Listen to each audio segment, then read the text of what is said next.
So Keisha asked me to present kind of an overview, a quick overview of some of the scientific work we're doing in the basement team and the scientific research specifically relating to this economic crisis. Now I'm going to try and sketch kind of a broad overview and move somewhat quickly.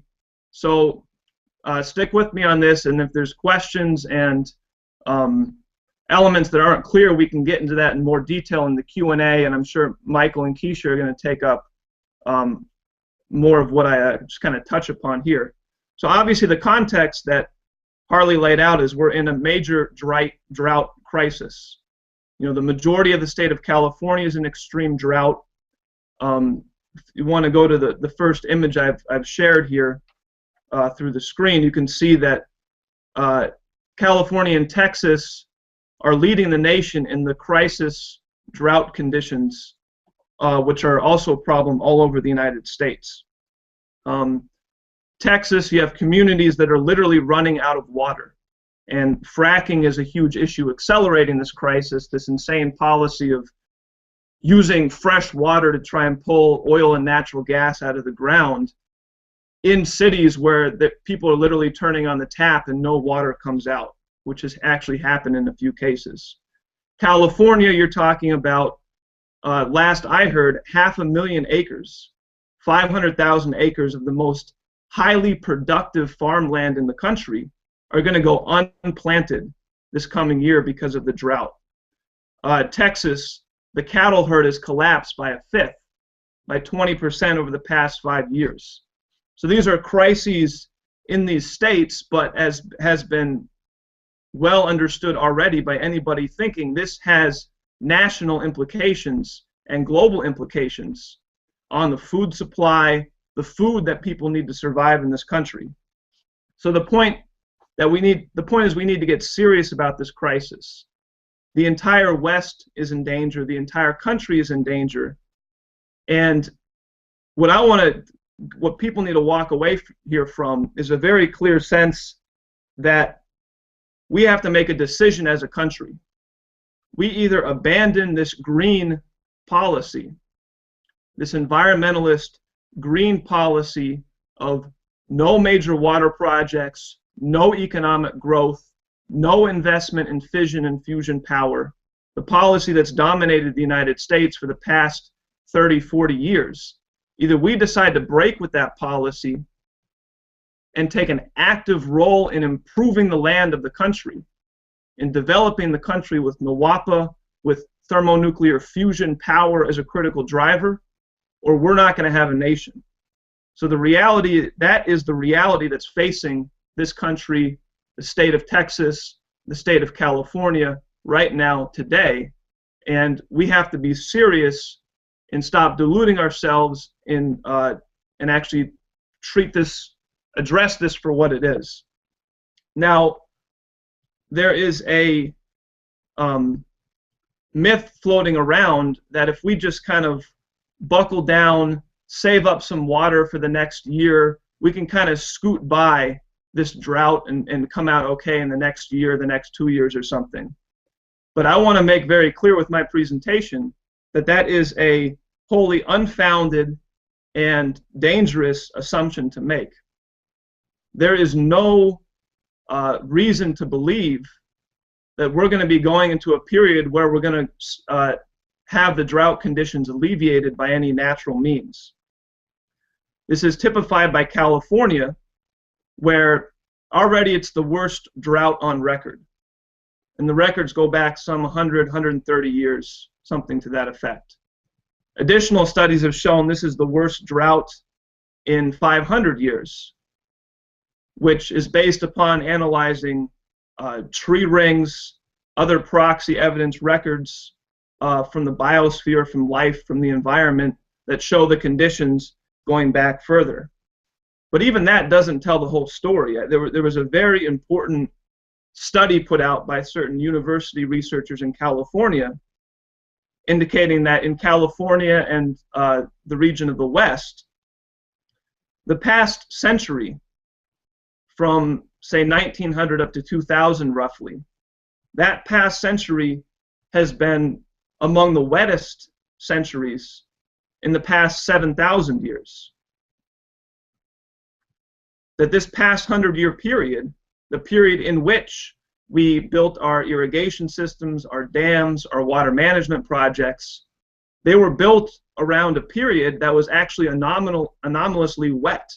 It was actually more wet in the West than it usually is.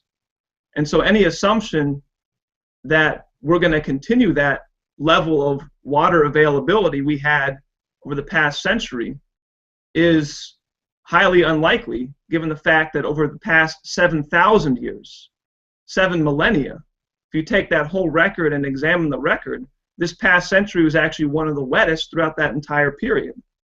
And that's just natural climate change, not this bunk floating around that's trying to blame you for driving your car and destroying the planet, which is totally scientifically absurd, but real climate change driven by factors like the sun, solar activity, and the relationship of solar activity to galactic activity, that these are natural fluctuations that life on this planet has to deal with. So this is the reality that we're looking at. So there's no reason to assume that we're going to be continuing to experience the conditions that were the better conditions over the past 100 years or so. And we need to take action that mankind can take, that we're going to get into, that's going to allow mankind to improve the territory, to use higher forms of energy, nuclear fusion, to use major water projects powered by nuclear fusion to transform the land area, to transform the territory. And that is a decision we have to make. We're either going to do that or we're not going to have the West. We're not going to have California. We're not going to have Texas. We're not going to have food for the nation. That's the reality we're facing right now. Now I want to just take a few minutes and look specifically to the activity of the sun. Now we're going to kind of take a few steps going on larger and larger time cycles.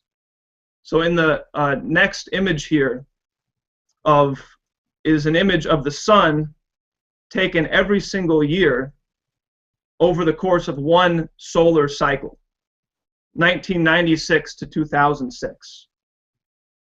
Now this actually is an image taken in X-rays, and you can see that over a period of about every 10 or 11 years, the sun goes through a regular cycle of starting off relatively weak with less activity. I mean, it's still warm, you still get sunlight, the sun doesn't stop shining, but it's less intense. It's not as energetic. It doesn't have as much activity going on.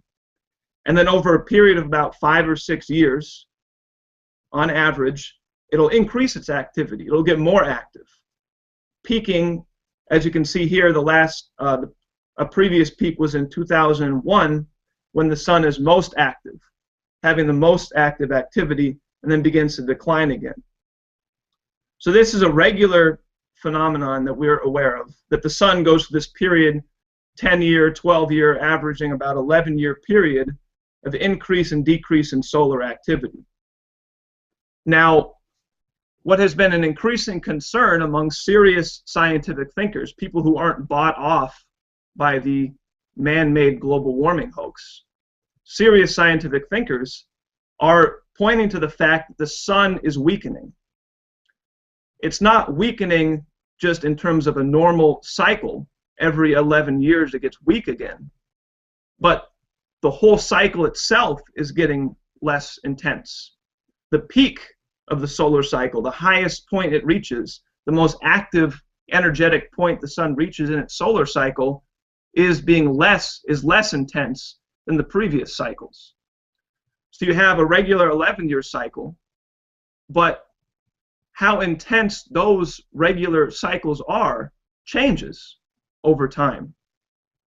And you can see that in this next image on 400 years of sunspot observations. Now, sunspots are a very good measure of the overall general activity of the sun. And you can see over the past 400 years, many of these periodic cycles, a peak, a trough, a peak, a trough. You see each of these 11-year cycles roughly over the past 400 years. And you can see very clearly that the height of the maximum at any one given cycle varies a fair amount. If you go back far enough, say to around 1800, you had a few solar cycles that were very weak. If you go back a little bit farther, to around 1650 to 1700, you have what's been referred to as the Maunder minimum, where the sun, as far as we understand, basically shut down. It continued to put out sunlight, but it was a very quiet phase. It wasn't very active. It wasn't magnetically active. It wasn't ejecting a lot of material. It was a period of, as far as we understand, very little or no solar cycles. So it basically went to sleep for like 50 or 60 years. And we didn't have any solar activity, no sunspots, no solar cycles as far as we could tell. Obviously the instrumentation was very primitive back then, and this is based mostly on visual observations of sunspots. But for all we know, as far as we understand today, sunspots are a very good measure for this activity. So the point is, what was the effect on the Earth? Well, during this Maunder minimum period, you had a major phase of global cooling. That when the sun became less active, the response on the Earth was a period of major cooling. And not just a little bit cooler here or there, but enough to make a significant impact onto society. Places where you could have crops, you couldn't have crops anymore. You had effects of famines. You had major regions where rivers would run year-round without freezing. All of a sudden, the rivers were completely freezing over. You had a very significant impact on society, on nations. Some of this is most well documented in Europe, in Northern Europe at that time period. So this is a period of overall weak solar activity, the Maunder minimum, the most recent case study. Now there's a growing concern that today we are on the verge of heading into a new period of grand minimum, a new Maunder minimum period, where the sun could become very weak. And we've seen that with the current solar cycle. It's less than half as intense as the previous predictions had expected. So, and the forecasts are at this point that the next cycle is going to be even weaker. So we're going into potentially a period of very low solar activity, which will have serious effects on the Earth. Much stronger effects than the claims about what you do when you drive your car with the whole global warming scare. If we go to the next graphic, what we were just looking at was the past 400 years. Now, just to put that into a little bit of a larger perspective, we're going to look at the past 1,000 years. And here again, you can see around 300 years ago, the Maunder minimum, what we were just looking at there, is indicated.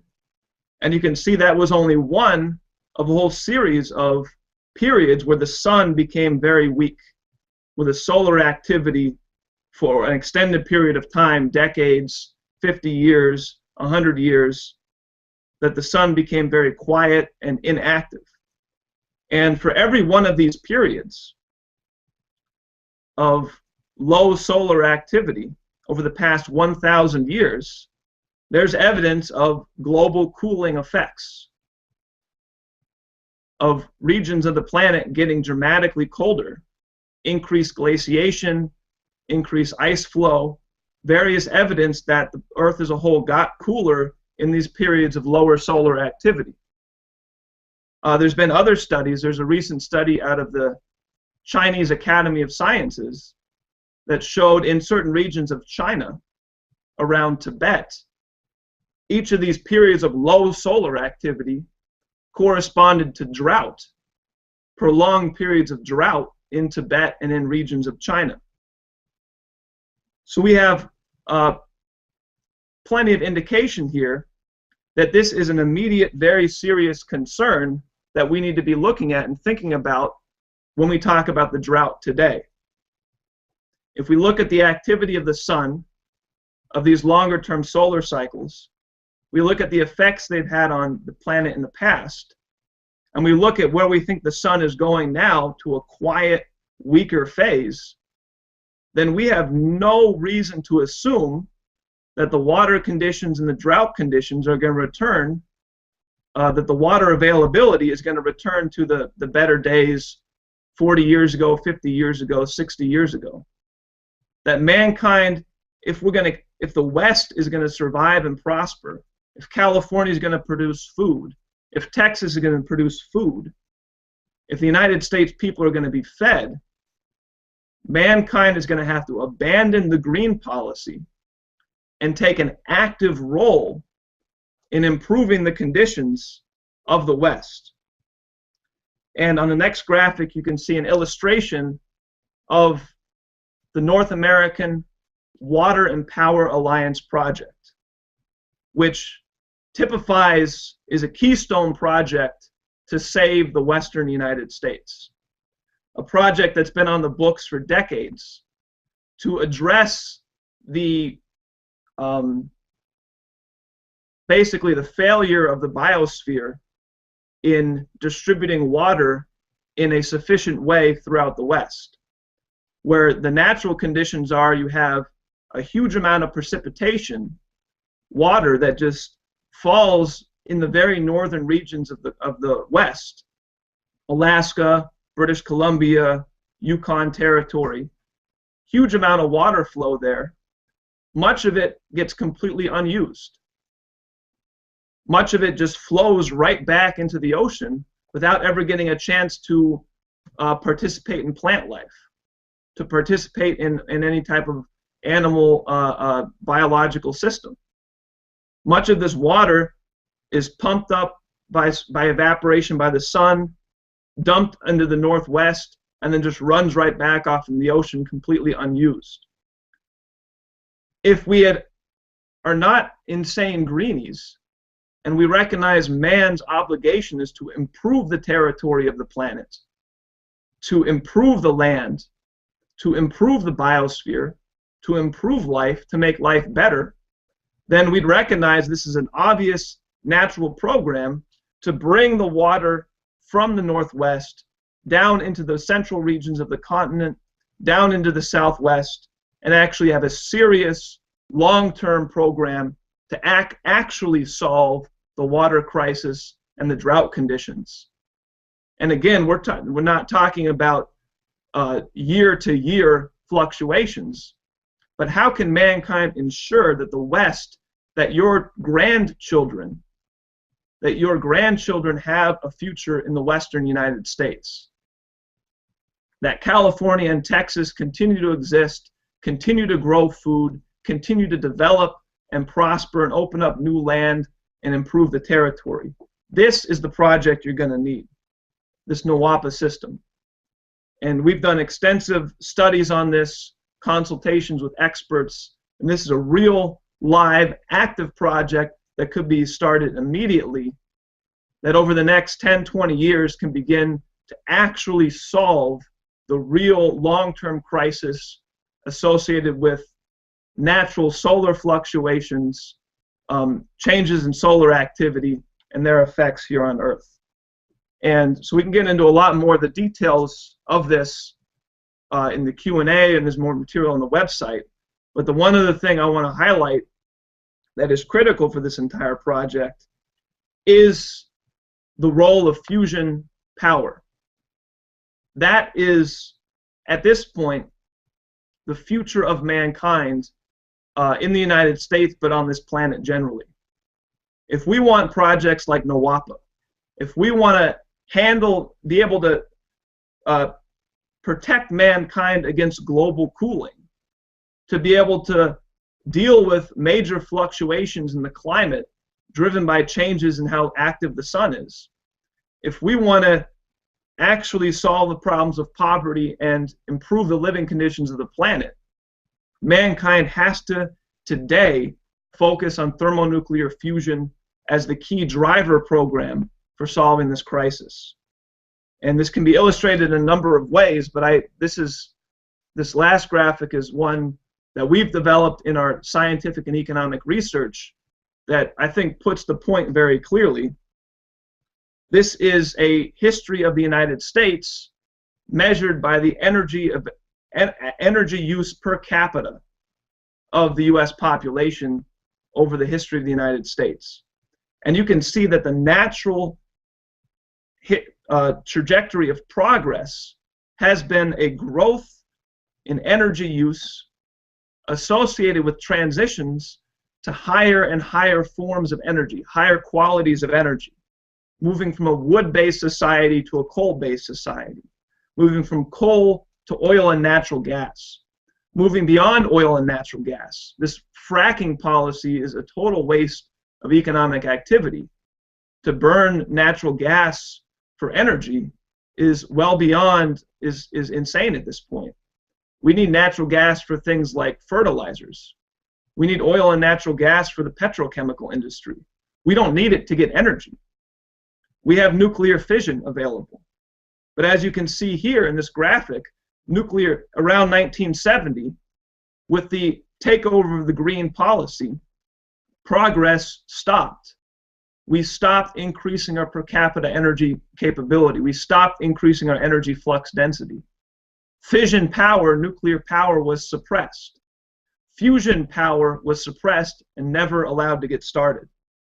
So the point is that we're at a crisis right now today that reflects the convergence of two key processes.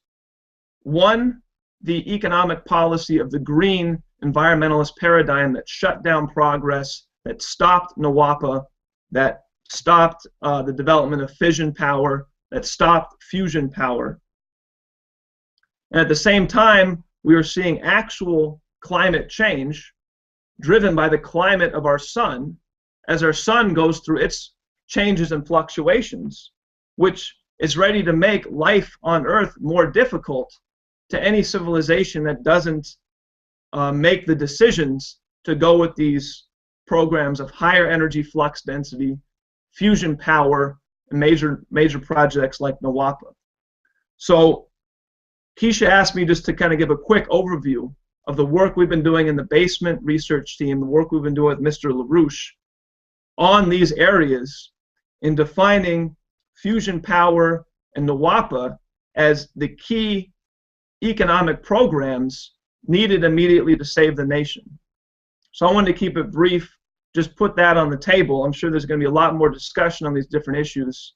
And like I said, there's plenty more material on the website and more that can be gotten into in the Q&A period.